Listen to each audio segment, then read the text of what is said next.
you. You know, That you will agree with me again. It amazes me when chieftains, you know, stakeholders like you come on television to say the governor is on top of his game. And I mean, this is what I hear every time when I speak with stakeholders from other parts of the world, part of this country rather, where attacks have continued unabated. So I must go back to what some other stakeholders from Benue State have said to me on this show. Again, I would make reference to Honorable Ogenyi, who has been here like 3 times. It says if the state government, because I was bothered about states, if this challenge is about funding and if the state government needs to do more. But according to him, it cannot be about funding. But he says it's definitely about mismanagement of security funds, which according to him is a big factor in how insecurity is addressed in the state. Some other Benue chieftains have also said it is about political will. Where you're coming from what you've seen, from what you may have observed, what steps do you think needs to be taken to disrupt these criminal networks and reduce their influence in the state?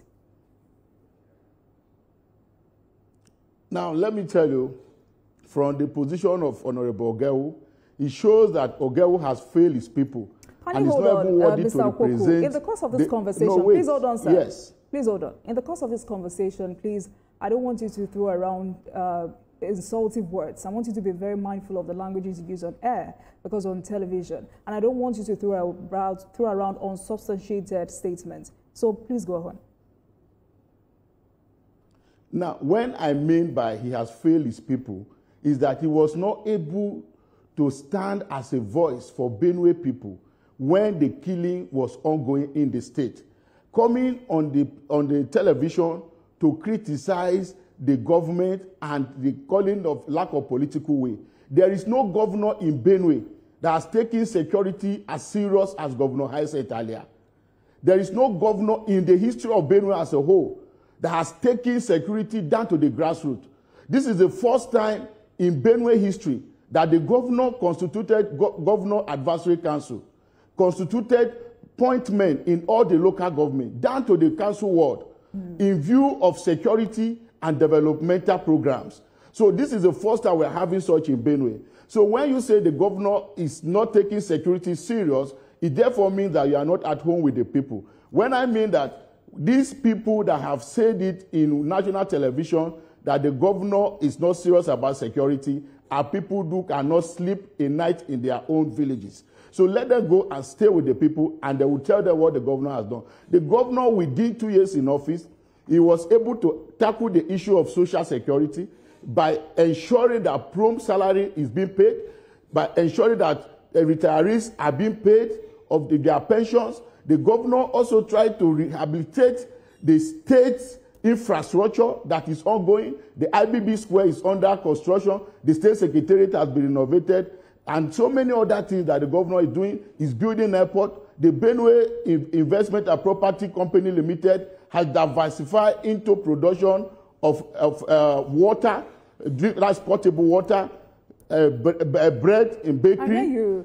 Filling stations are also working. But Benue has listen, please. A turbulent political history. I'm listening to you, and I'm also, I mean, I need to interject. Yes, go ahead. Minutes. With, you know, many of its political crises being driven by ethnic, economic, and security concerns. Some of them you've highlighted tonight. How do you view the political environment in your states, you know, particularly regarding inter-party relations and the role of prominent stakeholders in representing Benue's diverse interests? Thank you very much once again. When you talk about the role of the party, in fact, the governor in the state, let me just bring it out. The relationship between the governor and the party stakeholders in Benue. If you go to Benue, you have the security agencies, you have your correspondent in Benue who is doing very well. You can brief you exactly what's going on in Benue. If the governor of Benue State is not at home with the people, he wouldn't have been able to muzzle the kind of support he has garnered for the party in recent time. You see that in almost all the local government area of Benue, people are decamping to the APC. But there is a group of persons who stays in Abuja, people that won election under the influence of the governor and constituted themselves to be stakeholders Instead of marketing the good image of the state, they are always criticizing the governor, trying to pull down the government at all costs. The people, there is another group called the masses. The masses are the entire Benue people. If you remember the issue that happened between Chris Nguge and Chris Umba, and the Chris Nguge said, I took oath for Uba, and I also took oath for Anambra people. So between Uba and Anambarians, who are more greater? This is the case here. Why the stakeholders always claim that they should be giving the state resources to share. The governor has made it a point that he has a social contract with Benue people, and those resources must be channeled to the development of the state. In my own local government, and from other local government, the governor is constructing 38 kilometers of road between Igumale and Agela. He's constructing a road from Mutonko, Idele to Oju, down to Awaji. He has already awarded a road from Igumale again to Adiga, to Okpoga, to Edumoga, down to that Enugu road. As we speak, another 5 kilometers of road has been approved for that same local government. In total, the governor has been able to construct, in fact, to award 500 kilometers of road, which 200 kilometers are already achieved and completed. So in this regard, the relationship between the stakeholders and the government can never be smooth, because the so-called stakeholders are those who believe that instead of going to construct road, to build hospitals, give water to the people, that the governor should give them the money to share. But and is that that is the still problem going here. on, Mr. Opokwu? Because the last time I heard the governor speak about that was in 2023. I'm wondering if that is still happening in Benue State. Because, I mean, to be fair, there are reports that the governor himself has marginalized party structures. They say a faction of the APC has alleged that he sidelined the state's executive committee and avoided party meetings. I mean, we saw that fracas between himself and the former chairman of the APC in the state. But as someone deeply involved in the APC, do you think this disunity threatens the party's chances in 2027? Are you not bothered about that?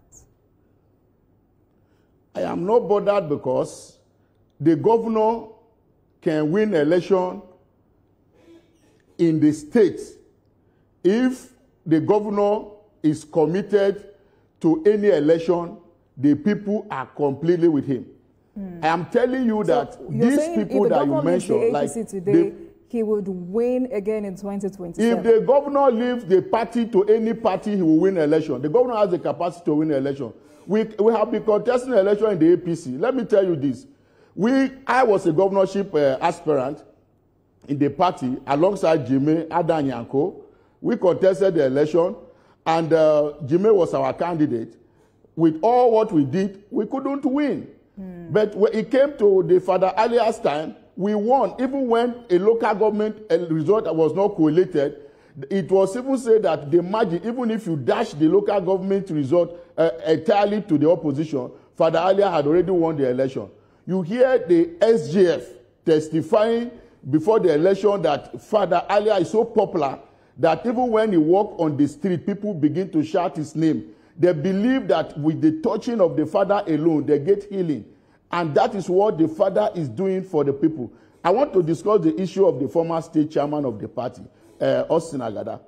I was a staff of the National Working Committee that dissolved the Austin Agada-led state working committee.